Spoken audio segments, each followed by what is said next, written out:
With the 76th season rounding into the home stretch, one of the biggest surprises is the Cleveland Browns, still in the race despite playing in the NFL's strongest division. Cleveland's main weapon, Greg Pruitt, was injured last week, so against Philadelphia, Brian Sipe took to the air and further enhanced his starting status by pinpointing 15 of 21 passes for 200 yards and touchdowns to Reggie Rucker and Paul Warfield.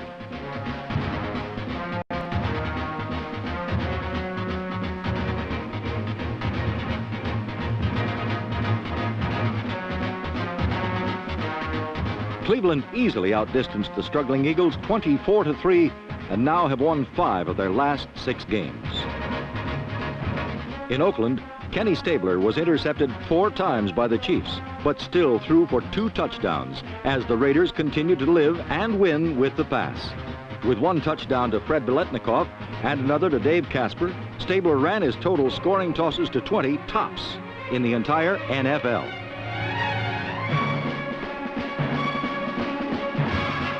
In winning their 9th of 10, Oakland is just 1 game away from clinching the Western Division title in the AFC.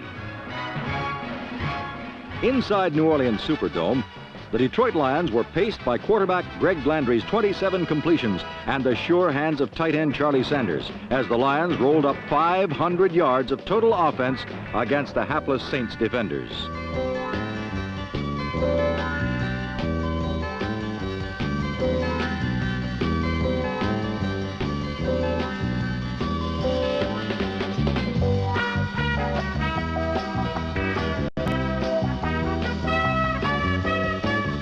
Detroit's defense is #1 in the National Conference and played up to that lofty ranking with only this exception, a 69-yard bomb from Bobby Douglas to Larry Burton.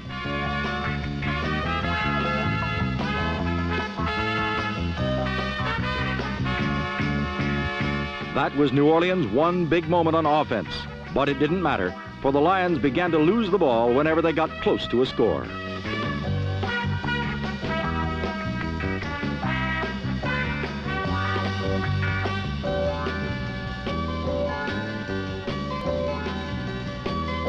Detroit fumbled 3 times, but one was especially devastating.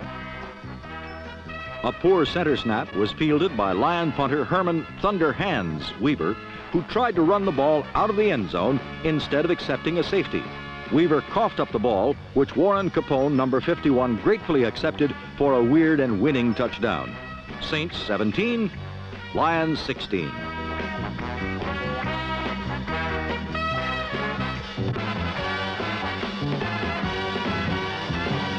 After their opening day loss to Washington, many of the New York Giants vowed not to shave until they beat the Redskins. Considering Washington had won 11 straight from New York, their weight and their beards appeared to be a long-term situation.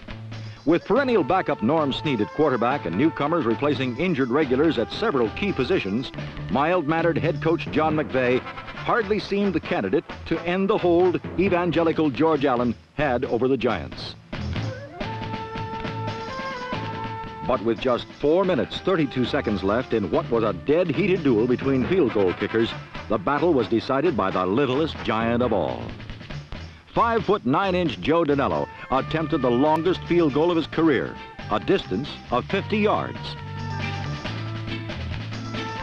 Dinello's success gave the Giants a 12-9 lead, and to some long-suffering New Yorkers, it must have been the most important field goal since Pat Summerall's 49-yarder beat the Browns for the championship in Yankee Stadium 2 decades ago. But a first victory for New York was not yet secure. Washington drove downfield with 41 seconds showing. George Allen disdained a chip shot, which would have sent the game into overtime, and had Joe Theismann go for the winning touchdown. From the 7, a blitz by number 53 rookie Harry Carson forced Theismann to hurry his throw, which was picked off by Jim Stanky in the end zone. The longest losing streak in the Giants' 52-year history had ended against New York's fiercest rivals. For the Redskins, any hopes of a playoff berth were gone, crushed by the stunning upset.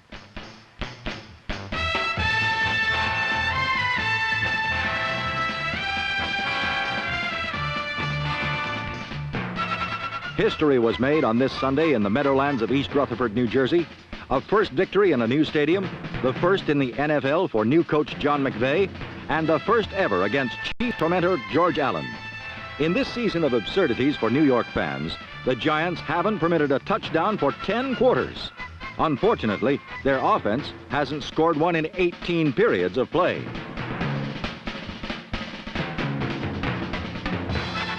No matter, though their perfect season came to an end, the New York Giants are as they used to be, winners, for 1 week at the very least.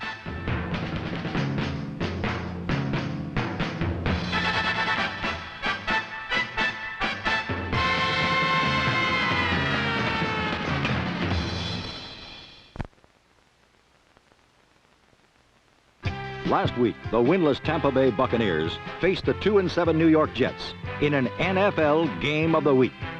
Tampa Bay's biggest problem this season has been an almost non-existent offense. To put it bluntly, the Bucs have been falling all over themselves. In an effort to find a leader for his offense, Buck head coach John McKay used all three of his quarterbacks against the Jets, and if nothing else, he discovered that he has consistency at the position.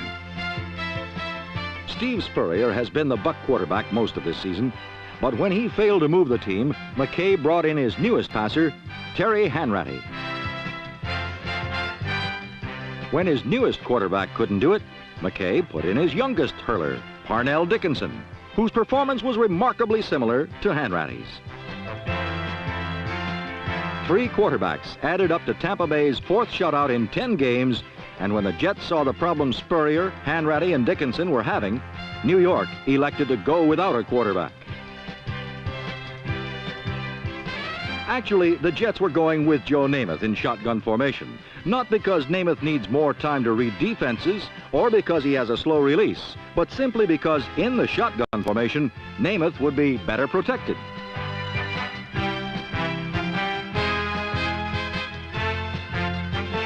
From the conventional set, Namath led the Jets to victory by moving New York to 24 points in just over 1 quarter.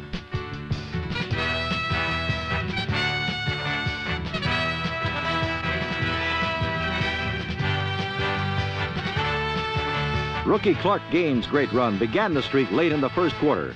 When Namath had the Jets safely in front, he retired from further competition, and the only touchdown in the second half was Lou Piccone's 60-yard punt return that concluded a 34-0 beat-up of the Bucs.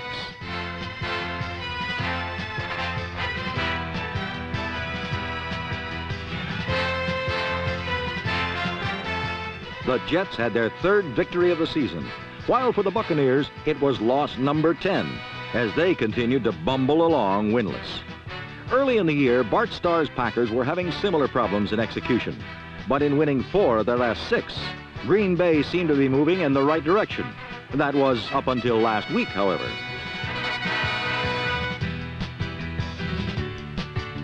The Chicago Bears cashed 2 early Packer fumbles and were off to a 14-0 lead.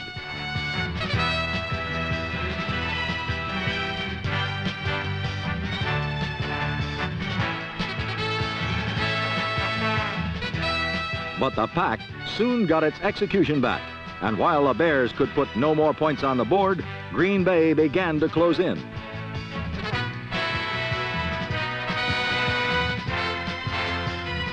A 27-yard touchdown pass, Lynn Dickey to Ken Nuri of Payne, and 2 field goals brought Green Bay to within 1 point.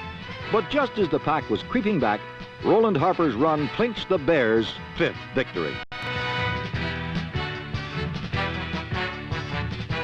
While Harper had the thrill of the clinching touchdown in a 24-13 Chicago win, his running mate, Walter Payton, flew to his 1,000th yard, the first back in the NFL to soar to that mark this year. The AFC rushing leader, Lydell Mitchell, was not so fortunate, as defense keyed the Patriots' 21-14 victory over Baltimore.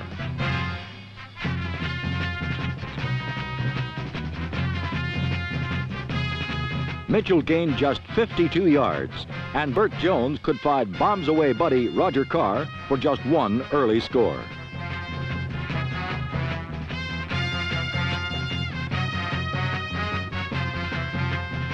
Jones kept trying, but after his early burning, rookie Mike Haynes, number 40, intercepted 2 passes intended for Carr, and the NFL's highest scoring offense could put just 14 points on the board.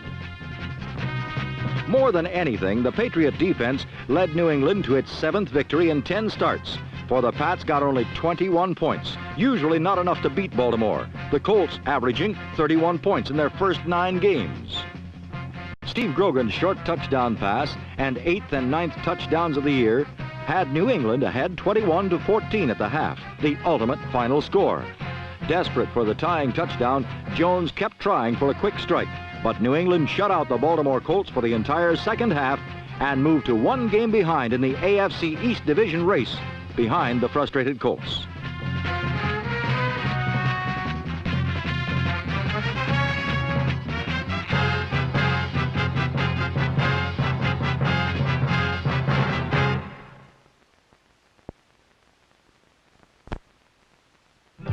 Hoping to emulate Sherman's troops on their march through Georgia, the 49ers visited Atlanta last week and opened on a Jim Plunkett to Gene Washington cannonade.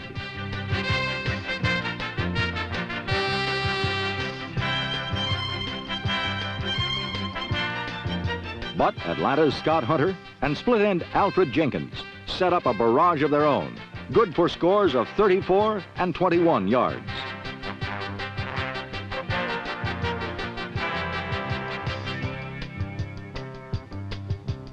So, despite a less than professional spiking performance on this chilly, rainy day when the no-shows outnumbered those in attendance, the Falcons went on to win their 3rd of the year, 21-16. And the 49ers missed a golden opportunity to take over the top spot in the NFC Western Division.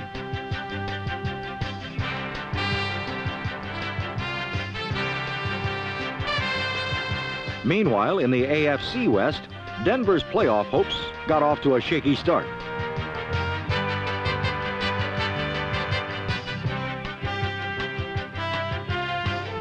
The usually reliable Rick Upchurch soon made up for his bobble as he streaked 59 yards with this Steve Ramsey pass to put the Broncos on top to stay.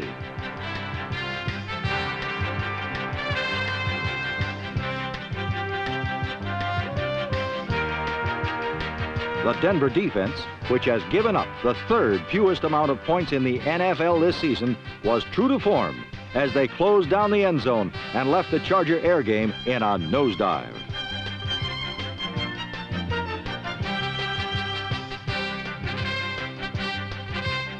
The nosedive turned into a crash landing when number 57 linebacker Tom Jackson intercepted this pass and turned it into the final score of the day, capping the Broncos' 6th win of the year, 17-0.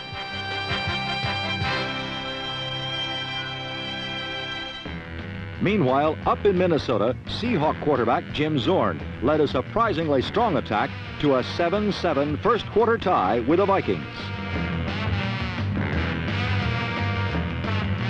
Despite the usual superlative performances by Chuck Foreman, number 44, and Fran Tarkenton, Minnesota could not breathe easy all afternoon.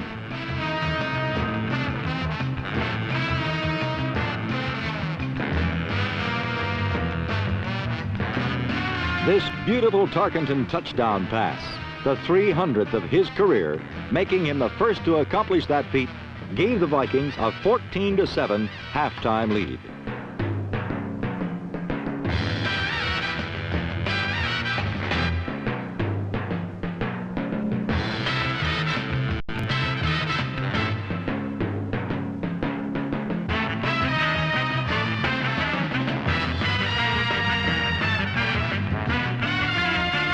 It seemed that Sammy White's catch was just the kind of play designed to break an expansion team's resolution.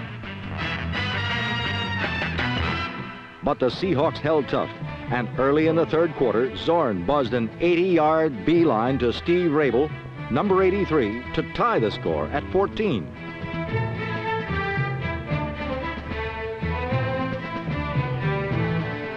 Two Fred Cox field goals lifted the Vikings to a 20-14 lead at the end of the 3rd period.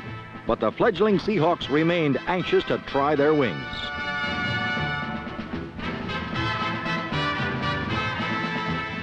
With gutty determination, Seattle fought back.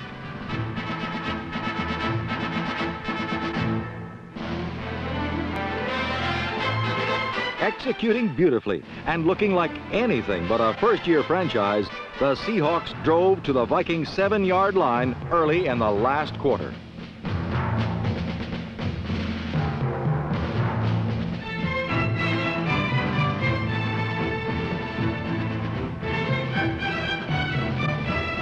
A Jim Zorn to Sam McCullen pass was good for a 21-20 Seattle lead, and the upset of upsets was in the making.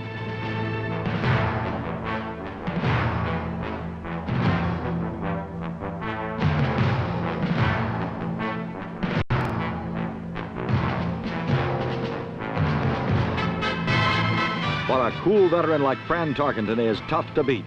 And with less than 5 minutes left in the game, his pass to Stu Voigt ended the Seahawks' dreams of glory 27-21. A close call for the playoff-bound Vikings and a game to most surely be proud of for the Seattle Seahawks.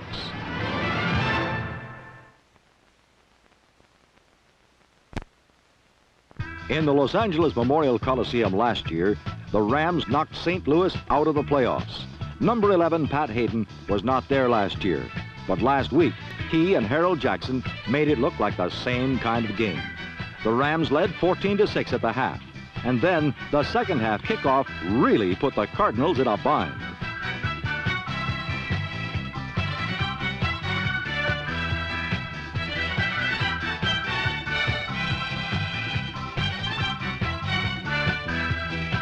Cullen Bryant, the 235-pound kick returner, put the Rams ahead 21-6.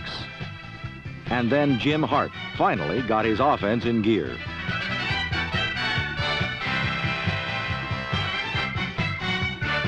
In the second half, Hart hit on 13 of 16 passes, and the Cardiac Cards scored 24 points, just enough to catch the Rams at the gun 30-28 for their third consecutive hair-raising victory. Meanwhile, in Pittsburgh, another seemingly unstoppable team continued its streak. The Steelers have not only given up the fewest points in the league, but also have not given up a touchdown in their last 21 quarters. Since their horrendous start, the defense has carried the team, even allowing enough breathing room for the development of number 15 rookie quarterback Mike Kruczek.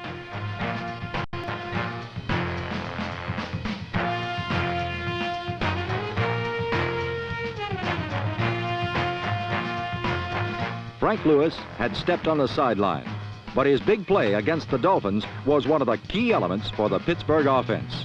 The other key element was the NFL's top-ranked running game, featuring Rocky Bleier and Franco Harris, both of whom rushed for more than 100 yards for the second straight week.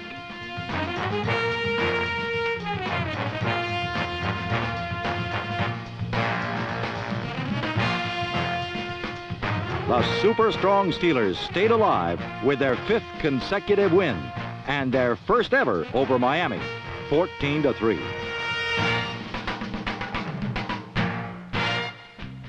The Cincinnati Bengals are the team the Steelers must beat out to have a chance for the playoffs. And last week, number 21, John Hadl, almost led the Oilers to the upset Pittsburgh was hoping for.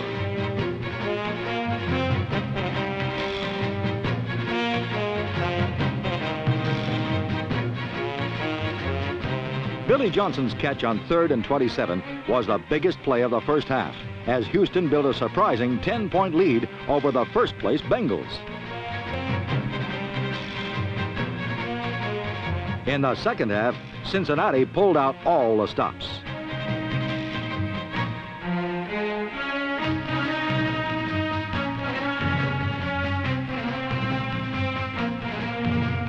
The play had gone from Anderson to Elliott to Curtis to Anderson to Trumpy, and the Bengals were finally off and winging. A little later, Ken Anderson found a more direct approach to the end zone.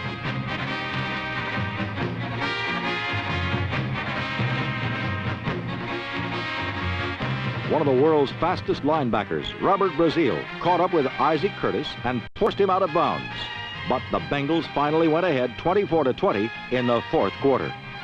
And then John Hadl put the Oilers back on top with this pass to running back Ronnie Coleman.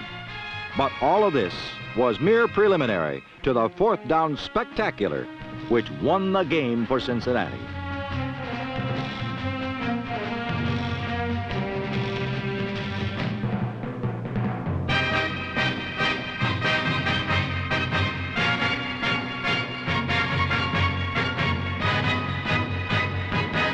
Isaac Curtis said, "I was a pretty good halfback in college, but the coach used me mostly as a blocker. This is more fun." Original Bengal Bob Trumpy said, "We used to lose this type of game, and championship teams need victories like this. We gave Isaac the game ball, but we should have given him a Cadillac."